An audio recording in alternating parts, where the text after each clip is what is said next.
নমস্কার, আমি বৈশাখী। বৈশাখীর হেসেলে সব্বাইকে স্বাগত জানাই। দুপুরের রান্না-বান্না কমপ্লিট হয়ে গেছে। এবার পরিবেশন করে নিই।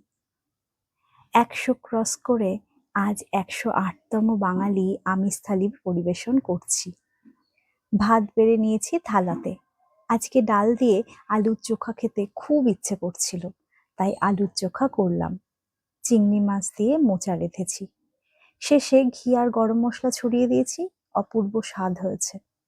আমের ডাল ছাড়া এখন কিছু ভাবতে পারছি না। ভাতের থালায় এখন কমন আইটেম হয়ে গেছে এই আমের ডাল। ফ্রিজে কাচকি মাছ ছিল কিছুটা, তাই দিয়েই চচ্চড়ি করলাম। আর আজকে একটু হালকা করেই চিকেনের গ্রেভি করেছি। সব রেডি হয়ে গেছে। মানে মানে ভাতের থালা রেডি, এবার খেতে বসা যাক। কালকেও আমাদের আমিষ, তাই কাল চলে আসবো আর একটা নতুন আমিষ থালি নিয়ে। আজ আসি তবে। সবাই সবার পরিবারকে নিয়ে সুস্থ থেকো, ভালো থেকো। নমস্কার।